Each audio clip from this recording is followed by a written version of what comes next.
Olá pessoal, boa noite, tudo bem com vocês? Bom, gente, eu mandei uma mensagem no grupo falando que nessa semana não postei nenhum material novo, né? Só elenquei os itens para que vocês dessem uma olhada, porque esse material já está no portal, né? A prova, ela não será difícil para quem acompanhou as práticas em salas, para quem estudou, tá? Não tem nada de difícil. Vou fazer rapidamente aqui uma revisão, né? São bastante itens, então eu procurei focar em algum sub-itens, né? E vou dar algumas dicas também, tá? Então vamos lá. Primeira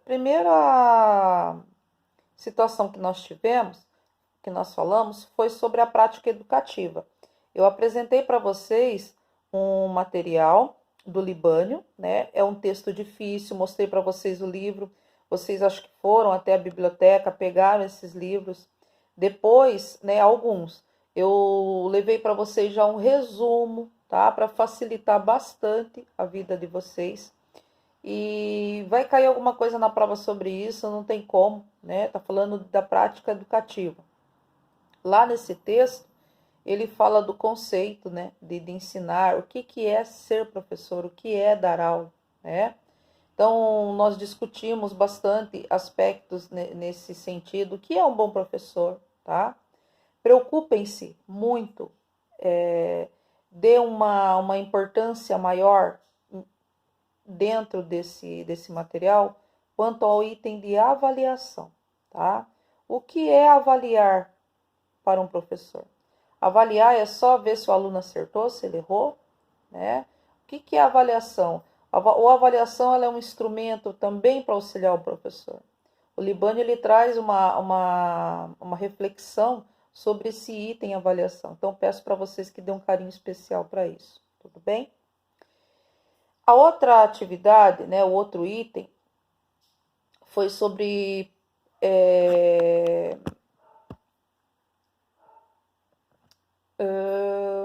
organização celular, certo? E na organização celular, nós fizemos uma. Só porque deixa eu pegar minha anotação aqui para não esquecer nada para vocês. Falamos sobre na organização celular, ele é um item que está dentro da identidade de seres vivos, né? Então, o que é um ser vivo? Quais as características que todos os seres vivos têm? Entre elas, a organização celular. Então, você vai discutir bastante isso, só que mais aprofundado no ensino médio do que no ensino fundamental, tá? Então, no caso, dê uma olhadinha nas competências do ensino médio, que também tem o material lá, tá junto, tá? E percebam que eu elenquei a competência 6 não porque eu quis, porque é ela que diz respeito a esse conteúdo. E dentro da competência tem as habilidades, tá? Então dê uma olhadinha nesse material da BNCC, porque ele norteia toda essa atividade, né? Você vai ter que construir suas aulas em cima disso. Então tem alguma coisa sobre isso. Dentro do estudo técnico mesmo, né? A gente discutiu bastante, no material também fala que estudar células para os alunos, ele é algo assim, meio complexo, meio confuso, porque célula ninguém vê a olho nu, né? Então, ele fala que o professor ele tem que buscar alternativas, buscar aulas assim que instiguem o aluno a ver isso com outros olhos, tentar compreender. Isso cabe ao professor, né? Então, ele tem que promover essas ações para melhorar essa aprendizagem. E aí, nós fizemos, né? O que você vai ter que dar uma olhadinha lá com calma. Conceito de célula, né? Trazer comparações de conceitos, que são conceitos ligados à organização celular. O que é um ser vivo unicelular?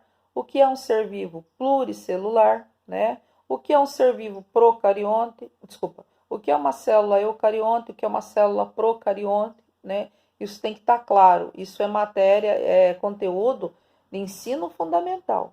Um professor de biologia, de ciências, ele não pode ter confusão quanto a isso. Ele não precisa ser minucioso, mas tem conceitos básicos que a gente tem que ter, tem que dominar, né? Então, eu vou fazer algumas perguntinhas assim, Perguntas essas que eu faria para os meus alunos de ensino fundamental.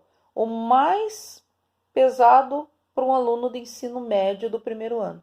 Então, é inadmissível que você, enquanto quase professor, faltando um semestre, erre uma questão como essa, conceitos como esse, tá bom? Então, dê uma olhadinha nisso. Outra coisa importante que eu sempre bati para vocês, que eu já vi aluno meu na faculdade e eu dei uma chacoalhada na turma. Aluno confundindo célula animal com célula vegetal, né? Porque uma célula é verde, ela é vegetal, é porque ela é formato. Dê uma observada quanto a isso, né? Como que você vai ensinar algo que você não domina, tá? Então, isso também provavelmente cai na prova alguma coisa a respeito, tá? Outra coisa, isso daí nós geramos práticas em sala de aula, né? Quem não faltou, quem compareceu, vocês fizeram a maquete de célula animal e célula vegetal, lembram-se disso? Um grupo fez a linha do tempo, tá? E, enfim, teve as maquetes, a exposição, a fala. Vou fazer pergunta quanto a isso, tá? Provavelmente. Outra coisa, o próximo item, desculpe. Divisão celular. Trabalhamos na continuidade, né, da organização, do estudo da organização celular, a questão da divisão celular. Também outro tema complexo para o aluno entender, então você tem que fazer aquele chamamento, buscar atividades que sejam dinâmicas, que tragam vontade para o aluno aprender. Aí nós falamos lá, outro conceito também, que você, enquanto professor de biologia, não pode se dar o direito de não conhecer o conceito básico. Você não precisa conhecer todas as fases. Você tem que saber o que é uma meiose e o que é uma mitose. Recapitulando, eu dei a dica para vocês. Eu também me confundo, né? Me confundia, mas o que eu guardei e depois eu não esqueci mais. Mitose, de imitar, né? Então, no processo de mitose, a célula mãe, ela é dividida em duas células filhas, tá? Ela imita o número de cromossomos, tá? Então, é devido, o que a gente precisa saber aí de básico, é devido a esse processo de divisão celular que é feita a manutenção do corpo, né? Então, nós crescemos, as células são renovadas, se você se machuca, então é esse processo. O outro processo é a meiose, tá? A meiose, ela divide ao meio, meiose, meio. Então, uma célula mãe com 46 cromossomos dá origem a duas células filhas com 23, a duas células filhas com 46, ela imita primeiro, né, são as fases, e depois ela gera 4 células filhas com 23 cromossomos cada. Então, ela dividiu ao meio. Esse processo, ele ocorre nas células sexuais, tá? Então, é para a formação de um novo ser, tudo bem? Percebam, eu não estou usando cola, eu não estou me preocupando com termos técnicos. Por quê? Eu tenho que entender, eu tenho que saber. Se eu souber, eu consigo explicar. Mesmo que eu não use termos técnicos. É claro, quando eu vou falar para um aluno, né, eu estou conceituando, eu estou explicando, eu preciso me dedicar melhor. Mas assim, o que eu quero mostrar para vocês é que quando você estuda, você trabalha com aquilo, você domina, você compreendeu de verdade. Você não decorou. Eu não decorei o que é mitose e o que é meiose. É só eu centrar que eu consigo visualizar, né, aqui dentro e consigo tentar, pelo menos, transmitir para vocês de uma forma clara e rápida o que se trata cada um deles. Gente, isso é muito importante, porque tem um professor que explica o que ele não sabe, ele não convence. Você só convence alguém se você está convencido. Você só ensina alguém de algo que você sabe, tá? Decorar não é o caminho. Sobre divisão celular, nós fizemos uma prática em sala de aula. Também vou fazer perguntas sobre isso. Nessa prática, não sei se vocês se recordam, nós usamos massa de modelar e usamos barbante, né? Com os barbantes, nós simulamos a membrana nuclear e a membrana celular, tá? E com a massa de modelar, nós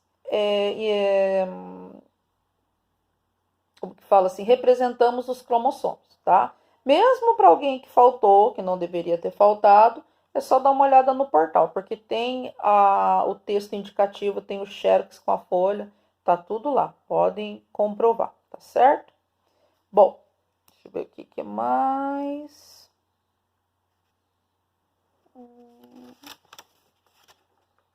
Vamos lá. Outro item que vai cair. Nós falamos bastante sobre o mapa mental. Então, qual é a função do mapa mental, né? Por que ele é usado? Ele não é por um acaso, né? Ele repete, ele tenta funcionar de acordo com o funcionamento do nosso cérebro, tá? Por isso que é mapa mental, organização mental. Como que ele funciona, tá?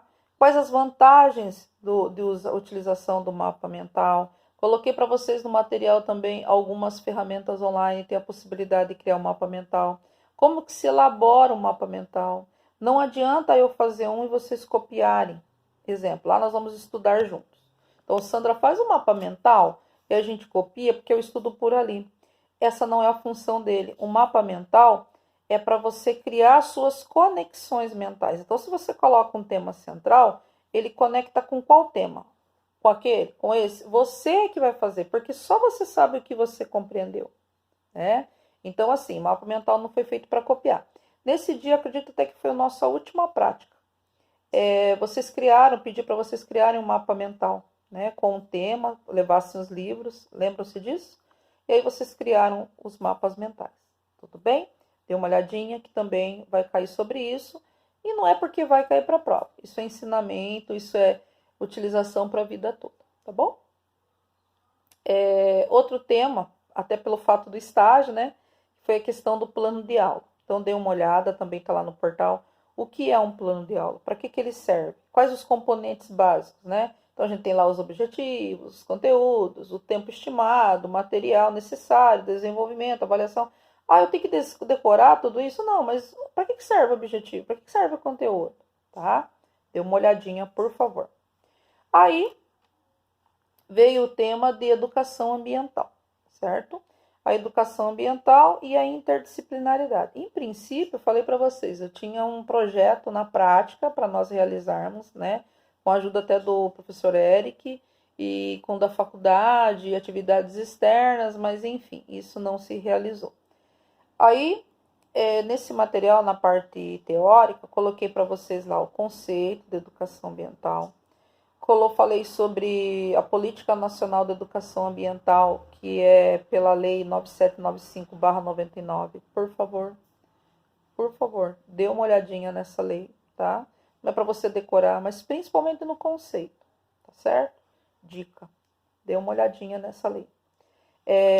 A questão das considerações da BNCC e da DCN, que são as diretrizes curriculares, quanto à educação ambiental. Por que interdisciplinaridade? Porque a educação ambiental, gente, ela não é só obrigação, ela não é só trabalhada em biologia e ciências, né? Ela é interdisciplinar. A educação ambiental, ela se faz pela vida. Então, precisa de língua portuguesa, de matemática, ela precisa estar em tudo, tá? Muito importante, principalmente para um biólogo, um professor de biologia. São aquelas coisinhas assim que a gente não pode errar. Não podemos confundir, não podemos ter dúvida, porque seremos referência. E aí vem buscar você, complicado, né? Você fala uma coisa que não tem muito a ver. A educação ambiental, por muito tempo, ela foi vista como educar só para preservar. Nada pode ser mudado, uma árvore não pode ser derrubada, né? É só cuidar do mato, como dizem muitas pessoas, e não é assim. O conceito foi construído de forma errada. Educação ambiental, ela vai para o lado da conservação, tá? Por favor, quem tem dúvida quanto à conservação e preservação, às vezes eu confundo, estou tentando guardar. Mas você tem que saber pelo menos que os dois são diferentes. Quem tem dúvida, consulte, tá? Educação ambiental, ela preza pela conservação, ou seja, o cuidado com o meio ambiente, no entanto, com exploração de recursos. Como é essa exploração? Sustentável, tá? Ele está ali para ser visualizado, para ser tocado, ele pode ser usado, desde que de forma racional. A gente usa muito o termo sustentabilidade, tá? E a educação ambiental, ela tem que levar em consideração aspectos. Antes falávamos-se de uma tríade, só social e econômica, né? Ambiental, social e econômica. Então tinha que se pensar que o meio ambiente ele é meio de trazer riqueza, ele é sim, né? De prover a melhoria na economia e também pensar na educação ambiental como sustentabilidade da sociedade, né? E isso é uma mão dupla. A sociedade respeita a natureza e a natureza contribui para a sociedade. No entanto, isso foi ampliado. Então, a gente leva em a educação ambiental as seguintes considerações, tá? Os aspectos sociais, econômicos, culturais, políticos e éticos, tá? Então, quando eu falo de educação ambiental, eu não posso esquecer de tudo isso. Tudo bem? Então, esse material também tem lá, eu já discuti bastante com vocês, espero que isso seja claro para todos. No material também falamos sobre os problemas, nossa região é uma região que tem grande destaque com educação ambiental, porque ela abriga um patrimônio natural, né, de grande valia. Tem a região de Mata Atlântica, a maior região de Mata Atlântica do país, abriga diversos parques, tá? E mesmo assim, nós temos problemas relacionados à questão da devastação. Então, foram elencados alguns.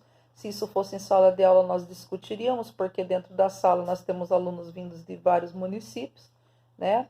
E mesmo aqui nessa região, não é o problema de um município não é igual de outro. Vou pegar uma bem comum. Exemplo, região de Iguape, o maior problema de devastação ambiental é em relação à pesca, né? Geralmente em relação à pesca.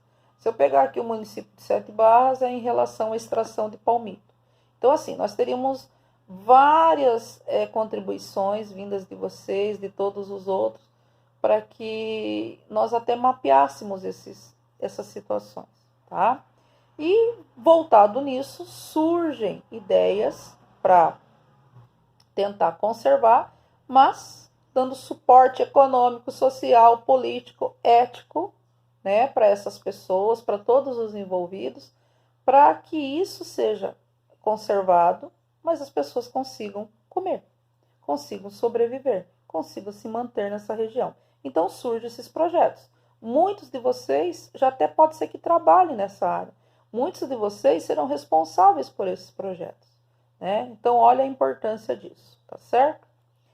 Outro material, dando segmento à questão da educação ambiental, eu apresentei alguns dos projetos que eu desenvolvi. Na verdade, eles acabam sendo um único projeto. Em questões eu identifiquei os problemas na minha região, né? Tenho alguns parceiros, né? E desenvolvemos alguns trabalhos de educação ambiental, onde eu foco dentro da minha comunidade, certo? Eu coloquei assim um resumo ali, não tá tudo para vocês, só para vocês terem essa noção. E pedi ainda como uma das atividades que vocês falassem de algum que vocês conhecem, ou pensassem em algum projeto, né? E eu coloquei que assim, a estratégia central, né, uma das mais utilizadas é o que eu utilizo para a educação ambiental, ela tem 3 termos, né? Então eu parto da sensibilização, eu sensibilizo, né? Provoco ações que sensibilizem as pessoas, a comunidade, os alunos, né? Que eles entendam que aquilo é um problema. Então eu parto disso. Então provoco ações. Se é sobre o lixo, um exemplo, né? Vamos mostrar, acho que naquele projeto, algum deles eu tinha isso. Eu levo os alunos para conhecer o lixo. O que o lixo está fazendo ali? Não adianta ficar falando de lixo em sala de aula. Tem que mostrar que o lixo está indo no rio, que o lixo está matando animais, que o lixo vai na água que eles bebem, né? Que ele tem um mau cheiro, que ele fica ali. Então, eu estou sensibilizando. Quando ele é realmente sensibilizado, eu consegui provocar isso nele, o aluno, ele tem, a pessoa, né, não o aluno, o indivíduo, a comunidade, ele tem uma mudança de percepção. Ele não vê mais aquela situação como ele via antes, tá? Então ele não vê mais o lixo como uma coisa normal, jogar papel, ele vai refletir, ele vai pensar naquilo, tá? Mudança de percepção. Quando ele muda o modo de perceber aquilo, né? Ele já se sensibilizou, ele mudou o jeito que ele enxerga aquela situação, ele vai ter uma mudança de comportamento. E é isto que a educação ambiental busca, a mudança de comportamento. Eu aprendi com o meu professor de biologia e eu levo para a vida. Quando você faz um trabalho de educação ambiental, e mesmo que só um aluno aprenda, ele falava assim, não é só um aluno, não é só uma pessoa, é mais um. Então, se você tiver 40 pessoas e um aprendeu com aquilo, no caso aqui, não jogar lixo, ele guarda o lixo, ele coloca, não foi só um, foi mais um. E mais um que vai levar para casa dele e assim vai indo, né? Então, essa é a ideia, tá? Então, repetindo aqui a tríade, tá? Sensibilização, mudança de percepção e mudança de comportamento, tá? E aí tem os projetos que eu já falei para vocês. Dá uma olhadinha lá para ter umas ideias sobre isso. Tem um material também sobre vida e evolução. Coloquei para vocês lá a competência do ensino médio, competência 2, as habilidades que estão lá. Tentem identificar, fazer analogia, tá? O que vai cair? Vai ter também, né, uma reflexão só sobre o fixismo, que é a ideia lá do evolucionista, a primeira, né, que teve, aliás, que não é evolucionista, né, e foi quebrada com as teorias evolucionistas, a teoria de Lamarck, a teoria de Darwin, né, as ideias que eles trouxeram, tá? Então, uma comparação sobre os dois, dê uma lidinha, que ainda não domina, ninguém precisa decorar, né, só os pontos chaves, e depois o neodarwinismo, que veio esclarecer alguns aspectos que o Darwin ainda não tinha conhecimento e atrapalharam um pouquinho, não é que atrapalharam, não fizeram concluir aquela ideia dele, tá certo? Deixei nesse material alguns casos, estudos de caso, para vocês fazerem a comparação. Um caso em especial é sobre as mariposas de Manchester, tá? Eu comentei com vocês até que nós íamos fazer uma prática em sala. O que é essa prática? Não sei, a gente pensou que isso ia voltar logo, não sabemos como que vai ser, né? A ideia seria, no caso das mariposas de Manchester, tem lá o texto, né? Mas só para vocês, para ficar claro. Manchester é uma cidade no interior da Inglaterra, que depois ela tinha mariposas, tal lá, e tinha mariposas brancas e pretas. E a grande maioria das mariposas eram brancas, né? Isso, brancas, tá? E elas ficavam sobre o tronco das árvores lá. Com a industrialização, com várias fábricas, né, com bastante fumaça e tal, aconteceu a fuligem, né? E essa fuligem, ela gruda nos troncos das árvores. O que aconteceu? Percebeu-se que o número de mariposas brancas diminuiu e aumentou de número. Quem predominava eram as mariposas pretas, tá? Lá no material ele está falando com bastante calma, eu estou só falando por cima. E aí vem as ideias, né? Trazer isso para os alunos, para eles pensarem o que aconteceu, por quê, o que isso tem a ver com a industrialização, né? E veio várias ideias, é legal você pedir para os alunos que coloquem o que eles pensam sobre isso. Resumindo, né? Qual é a teoria aceita, de acordo com o Darwin, né? Que é a seleção natural. Essas mariposas, elas eram base alimentar de pássaros. Quando os troncos eram brancos, as mariposas pretas se destacavam. Então, eles se alimentavam e as brancas eram melhor adaptadas, melhor selecionadas pelo ambiente, certo? E Quando ocorreu a industrialização, a fuligem tomou conta. E aí foi uma adaptação melhor para as mariposas escuras, certo? Então a gente ia fazer uma prática reproduzindo os troncos brancos e pretos, mariposas brancas e pretas, então nós conseguiríamos ver isso numa prática. E é bem legal para fazer com os alunos, tá? Então dê uma estudadinha nesse caso, que eu também vou fazer algumas perguntas sobre isso. Eu acho que é isso, gente. Dê uma estudada sobre isso e tenho certeza que vocês vão tirar 10 na prova. Um beijão, fiquem com Deus e boa prova, e qualquer coisa à tua disposição.